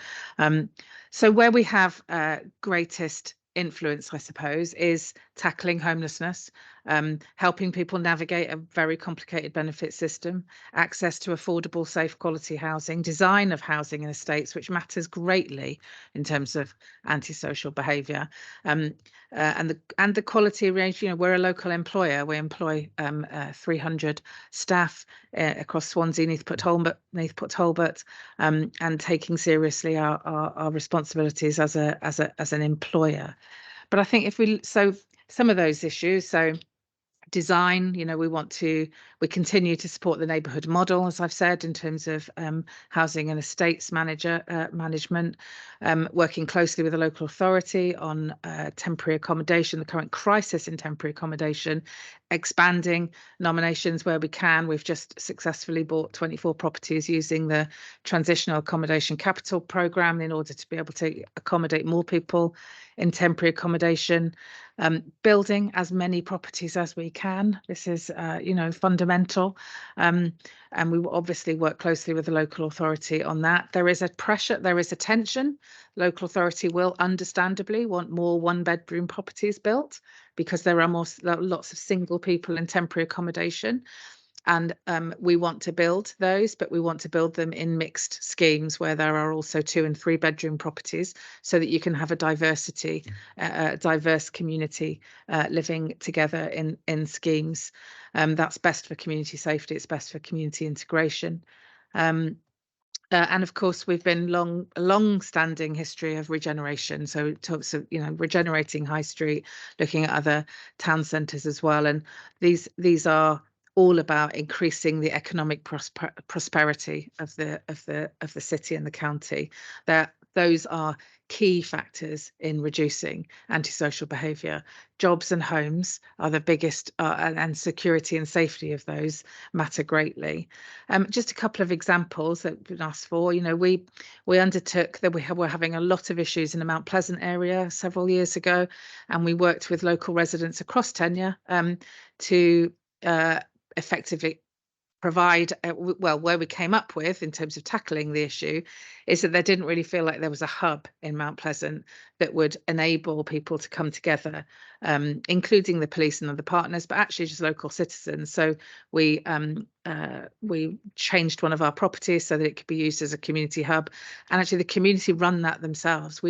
All we do is the health and safety of the property. We have no say in what activities are running there. It is entirely community run. Mount Pleasant on the Hill, that hub. We were an early supporter of local area coordination. I am a huge supporter of local area coordination. It is a brilliant initiative. It is using asset-based community development. It's working side by side with councillors, trying to tap the resources that our communities are rich in, because there are many, to be able to achieve, help those people who are experiencing isolation, who are experiencing difficult situations, connect with each other.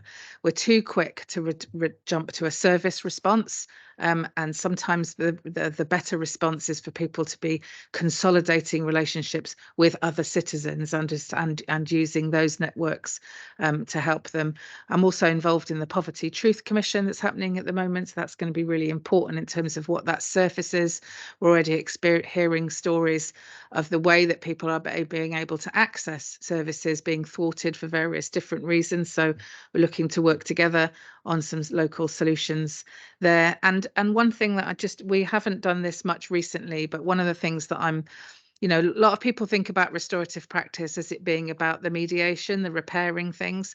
Actually, restorative practice is also about building and maintaining relationships. Crucially, and when we've opened new schemes and brought all residents together at the beginning and sat in circles and talked about what we want from each other as good neighbours, what people want from a landlord, we have seen reductions in antisocial behaviour as a result, building those relationships early between neighbours, demystifying. I've lived in apartment blocks, and it can be nerve-wracking to not know who's next door to you. So reducing that anxiety of people might have about who their neighbours are and what their stories are can be really helpful in building, in kind of community building. So that's something that we've seen work well as well.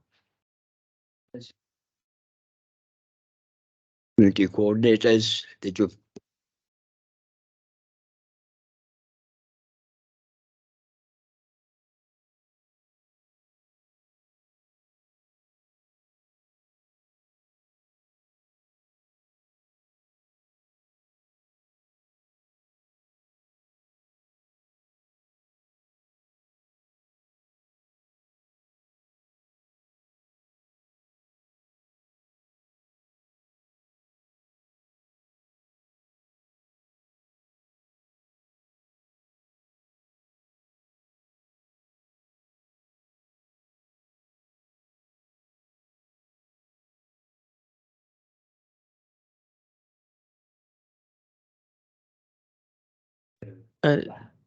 Your mic.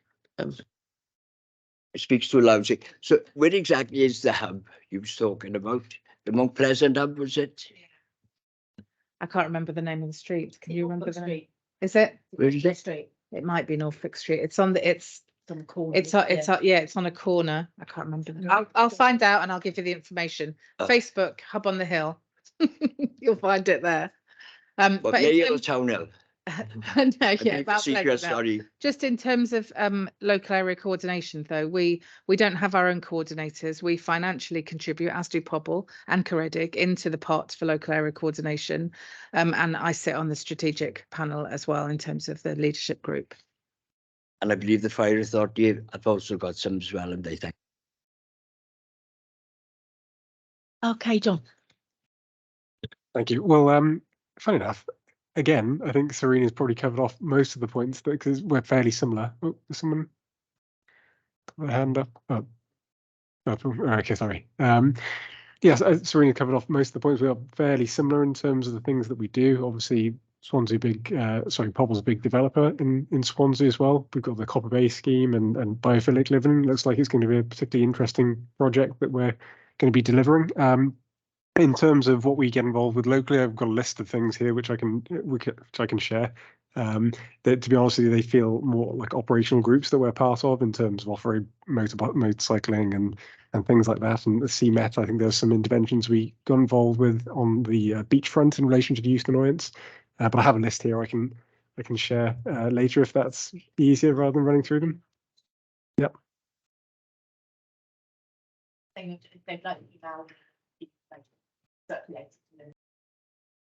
you. Want to check it outside. Yeah, that's the front one. We're on the last question anyway now. We were looking at the extent of the issue in Swansea, and we were looking to see if you had or could provide us with any data as to the extent of that. And we had a little bit of a list of a few items that members asked for. Would that be okay? Yep, absolutely. I'm not sure how you'd like me to kind of deliver it. I've got spreadsheets and the like. So in terms of our ASB case management, similar to Serena, I suppose, in terms of the implementation of a new IT system, but from my perspective, it's probably the implementation of about 4 different ones over the period of time that we're looking at.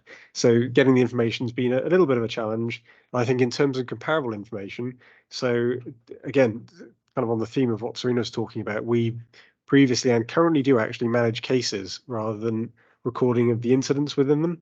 The incidents within them are more of a diary note rather than a log date and timestamp that we can pull out of the system. But that's something that we're looking to do in our current system this year. So similar to a number of other providers, actually, I think housing for a long time looked at case management as the issue rather than that kind of more policey recording of incidents, which makes it very difficult to compare information with other organisations, particularly with the police.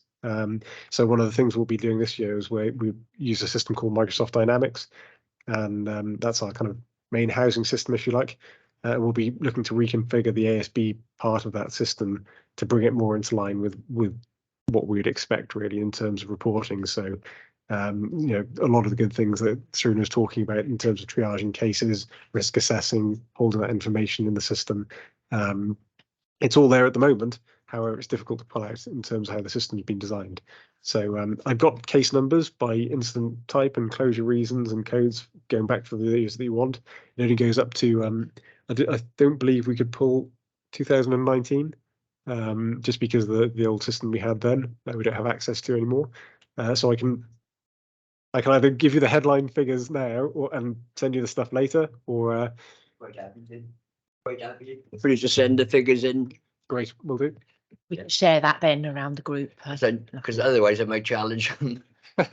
Yeah, well, there we are. But yeah, just in terms of, that's the kind of ASB cases element. In terms of kind of legal interventions, our interventions in Swansea have been historically very low, actually. Pobble is an organisation that has a zero eviction mindset, I think is what we try and refer to it as, in as much as we don't really want to evict people effectively, and we do everything that we can to avoid that. In terms of the notices that we've served, basically over the last 3 years we've served about 3. In fact, I'd say about it is 3 notices that have gone through to court claims for all of them. So we've actually initiated possession proceedings off the back of them. In 2 of those cases, the customers actually left before it went to trial. So they left the property before we actually got into court, if you like. In the final case, it's actually this year. So we'll wait to hear. We've had the court date and we're waiting an eviction date from the court. So this will be an eviction in Swansea for ASB for Pobble, which is, from what I can see from our data for the past 5 years, is probably one of the first that we've had. In terms of injunctions, so again, a lot less than Serena. I think it's just different ways of dealing with it myself. We've got 4 injunctions that we've taken out over the time period that you're looking at. let's say we do have a range of different tools that we can use. Injunctions is one of them. I think what we've seen certainly I think I might have mentioned this earlier, but if not, I'll say it again, or for the first time, if I hadn't said it before. So I think what we've seen over the lockdown period is either a raising of tolerance levels for people, or certainly an unwillingness to report. So for us, we're not seeing as much ASB as we have done in the past, which is interesting.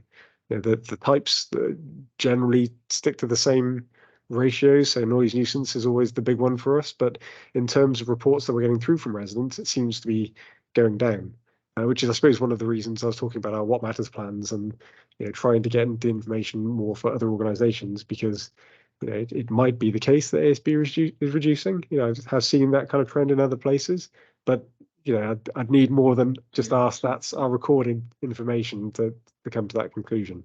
So I think that the feeling from our teams is that what people are reporting to us is less than what's going on, and that's been reducing over the period that people have been in their homes over lockdown, perhaps seen a reduced presence from us and others. So if it was a major issue, say in Swansea, with it being in Cardiff and you call it in Newport, if it was an issue on one of your estates which was very important, how long would it take for that issue to get to your level of management? I think when I said call centres in Newport, some of the people who work in the call centre in the Newport office, I think the way we operate at the moment is people can work from anywhere with the tech that we've got. So I think historically it might have been there, but we also have facilities in the Swansea office and anywhere from home, actually, for people to take calls. In terms of a case escalating to me, so as head of neighbourhoods, I tend to get more involved in sign off of legal actions and just overview of statistics. I suppose complaints that might be escalated towards the ombudsman tend to come past me to be reviewed, or if people just need advice on a particular case. So in our neighbourhood teams, just to give you a broad view of the makeup, so we have an area neighbourhood manager, so who manages that team, and then we have generally 6 neighbourhood housing managers in that team. And we also have a community safety manager, who is basically our community safety ASB specialist, who kind of oversees a lot of the work in that case, goes and gives advice. They will be the people who progress court work or attend most of the partnership meetings we'll go to, actually specifically around crime and antisocial behaviour. So in terms of a case coming to me, that's not the kind of a programmed route for it. I'd normally see them if it's, if something's gone wrong or we need to take some kind of enforcement action, or if someone just wants some advice. Serena. We can't give you accurate data for 2019, 2020, 2021 or 2022. I'm sorry to say. What we can do is, and largely that's because we were recording information as a case note and not tagging them consistently as cases, and then not being able to track the actions related to those. So it's just a constant stream of diary notes. So that's why we invested in a new IT system. So we have that in place now. If you ask me back again in a year or two, I will have data for you. But what I have got is interesting. I'm interested in what's happening in Pobble, because it doesn't feel like it's been reflected with us. We feel like ASB is increasing and has. So the lockdown experience was, well, aside from the reports that were Coronavirus Act breaches, which we had a lot of reports of, we saw an initial quietening down in the first few, maybe the first month, 6 weeks, 8 weeks of that. And then it started escalating, and then it didn't really stop. It just kept going up and up and up. It started to tail back down again when all of the restrictions were lifted, but it is still consistently higher than where it's been previously. In a data trawl that I did on case notes in 2018, which I know is a long time ago, but about 10% of our case notes related to ASB. When I did a similar activity in 2021, that was 40% of case notes. Now, that doesn't mean that well, there's lots of factors. We could be we're recording better, we've got better information, we're recording all of our actions, as well as and not just having things in emails and all that kind of, the complexity of record keeping is for a whole nother session. But I think that does reflect that there has been an increase in the amount of antisocial behaviour that we are dealing with on a regular basis. But we are also getting better at recording it and managing that. I also did an exercise, as I said earlier, there was a time, so around June 2021, when our staff were fatigued. There was no other way for it, that we had high absence rates and they were fatigued. So we undertook a workload and wellbeing project with them to see if we could work out a way of designing the work and to help. What we discovered in that, particularly on ASB, is that we were having 130 new cases coming through a month. That's cases, not just case notes. And we were only able to close 35 of those. So we were seeing and are seeing steady increases, predominantly neighbour complaints, predominantly drugs, noise, parking, pets, visitors, those issues that we've talked about. So I'm always intrigued by the fact that we've got such high levels of injunctions, civil orders for ASB. They are as they are, and they are working. So it kind of feels like, well, if that's the only tool that we've had in order to manage, these are threats from neighbours to each other. We have had success in having people excluded from not from their home, but also from an area, and that was in Neathport Talbot. But nonetheless, a civil injunction with an exclusion order injuncting somebody out of their home, which we couldn't evict at that time because of the Coronavirus Act. But the judge was satisfied that the threat to residents from this known perpetrator was a significant enough issue to issues that. So we work really closely with our legal team on that. But again, that's still in a different place. Evictions. In 2019, we did 2 evictions for antisocial behaviour. 2020, none. There was the Coronavirus Act was in place. 2020. In 21, 2 evictions were carried out for ASB. In 22, there were 3 evictions carried out for ASB, and so far this year, none. So we do evict, and there is great debate about the zero evictions agenda in Welsh housing associations. I am not comfortable with giving a position that we'd never evict.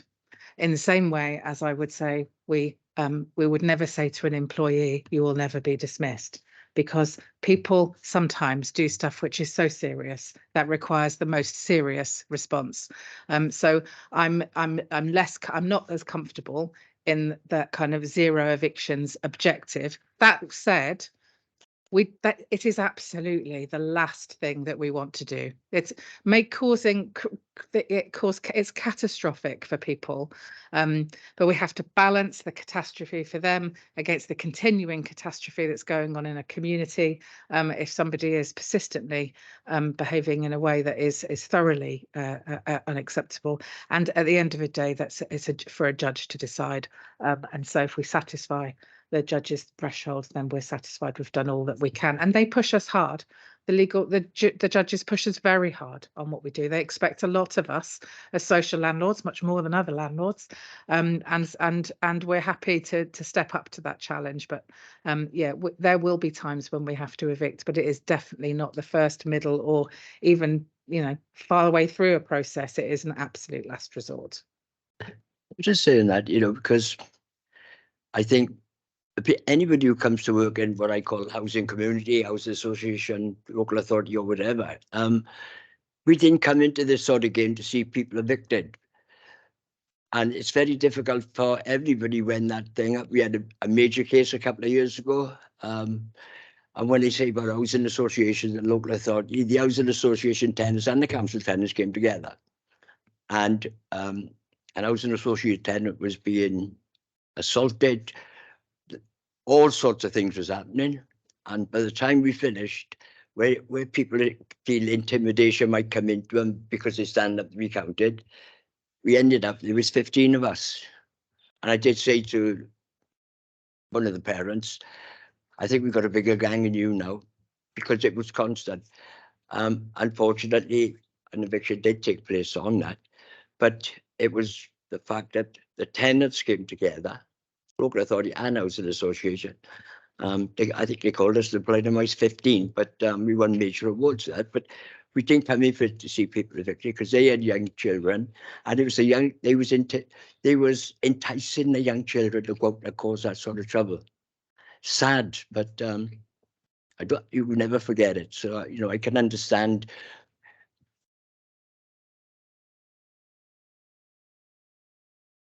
I understand that situation, and those cases will have had multiple witness statements. They will have affected multiple people. They won't really be one dispute between one another.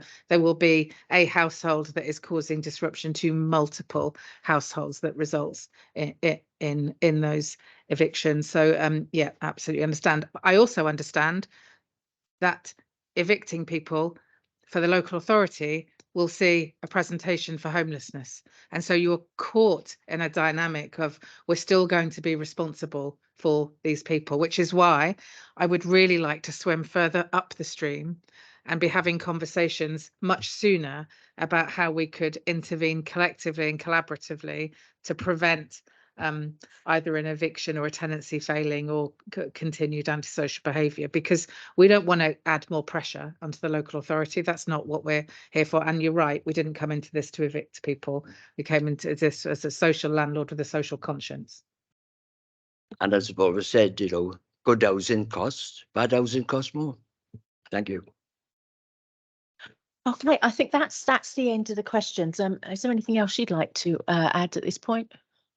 Thank you very much for your time. We've been here for quite a while, haven't we? But it's been really, really useful, and I think members will agree with that. I don't know if members have got any further questions. I think I could be here all day. No, thank you very much. Oh, lovely. That's great. Thank you.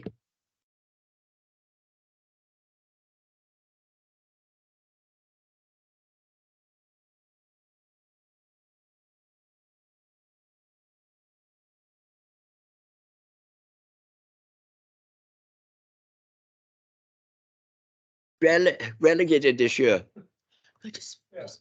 Sorry.